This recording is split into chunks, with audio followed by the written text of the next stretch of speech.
Alright, so anthropocentrism. What in the world is that?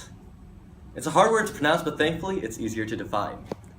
Anthropocentrism is essentially the belief that humans are the central and most significant species on the planet. Now this might sound egotistical, but these beliefs affect our everyday lives. For example, many of you own a pet. So do you consider this pet a companion or do you consider it property? I've asked many of you this question, and so far every single person that I've talked to has stated that they view their pet as a companion. But how many of you will stick your friend in a cage? Man's best friend? Yeah, people don't normally sterilize their best friends or stick them on a leash. So now the question is, do we truly view animals as our equals? Should we view animals as our equals? I myself have pondered this question many times, and I have done extensive research into this topic. And I'm not here today to define your beliefs, but I hope to inform you so that you may make this decision for yourself. So I will be doing this by going over 3 main points. First, I will be going over the history of anthropocentrism as well as several of its supporting arguments. Then I will be going over arguments against anthropocentrism, and then I will be giving you an update on anthropocentrism's relevance today. So first, on to the idea of supporting anthropocentrism. So the idea of human superiority over other living organisms stems from Western religions, particularly Judaism, Christianity, and Catholicism. Now, the arguments presented by these beliefs have remained largely unchanged over the years due to the fact that they can all be attributed to a single verse. Genesis 1:26, in which God is said to have stated, "Let us make mankind in our own image and our own likeness, so that he may rule over the fish in the sea, the birds in the sky, over the livestock and all wild animals, and over all creatures which move over the ground." However, despite anthropocentrism's religious origins, the main argument for anthropocentrism is supported by both members of the religious community and members of the secular community.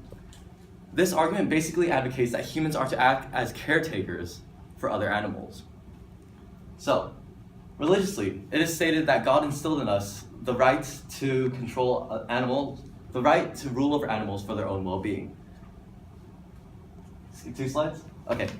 Scientifically, it is stated that humans have a large influence over the environment, as evidenced by Stanford ecology professor Stephen R. Palumbi in 2001, when he states that in addition to altering global ecology, technology and human population growth greatly affects evolutionary trajectories, dramatically accelerating evolution in other species.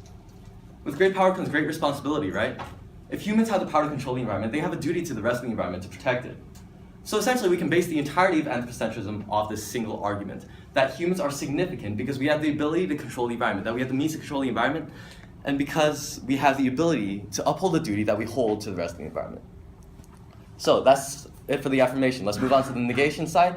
So, on to the negation, there are 2 main points that I will be using for the negation. First is that humans are not unique. And second is that even if humans are unique and have the ability to control the environment, they are not very good at doing their job. So, on to the first point, that humans are not unique. This argument is backed by 2 separate philosophies. The first is sentiocentrism, which is the belief that all sentient organisms are superior. This is pretty self-explanatory. The second is biocentric individualism. Now, this is more commonly known as deep ecology. Deep ecology is defined by the New Dictionary of History Ideas in 2005 as the idea of egocentric identification, a form of self-realization that calls upon humans to recognize that they are not the top of creation, but merely one part of the web of life with an equal footing as every other part. Essentially, these 2 arguments, these 2 philosophies, have the same baselines, that humans are not the best. The only difference lies in who is encompassed by the title of superiority. That's it for the first point. On to the second point, that humans are able to control the environment, but that they are not very good at doing their job. So this argument is mainly backed by environmentalists who argue that although humans have the superior means to control the environment, they are actually lesser or equal beings because they are not very good at upholding this duty to the rest of the environment. So these are the 2 arguments for the negation. So now that I've gone over arguments for the affirmation and the negation, let's go over how anthropocentrism affects us today. So, in today's society, anthropocentrism is both equally supported and equally refuted. Although it is not a large issue, many arguments from anthropocentrism are used to support larger issues. For example, political policy. If you were to ask any national government what their priority is, they would say the lives of its citizens, that they, human citizens, are entitled to more protection than any other living organism under its jurisdiction. It influences our moral opinions on things like abortion and sterilization, causing us to question the true value of human life in comparison to other creatures. So, in this speech, I have got, so how does this relate to all of you? Like I said before, it affects us on a day-to-day basis. For example, Pokemon. It's a game where humans capture and control animals. That's anthropocentrism right there. I bet many of you have read Charlotte's Web. It's a story about farm animals told from this perspective of farm animals who act like humans. Essentially, they are humans because they have their own souls, thoughts, and ideas.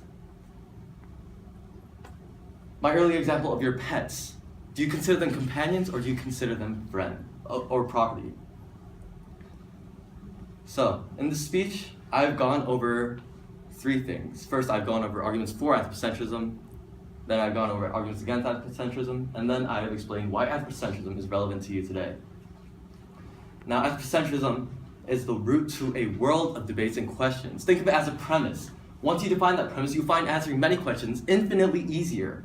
For example, say I define as an anthropocentrist, and you were asking me about my opinion on, say, nuclear power plants. Immediately, I would have my answer. That I support nuclear power plants because I believe that the benefits to humanity far outweigh the environmental risks caused by radioactive waste. It's like a cheat sheet to the questions of the world.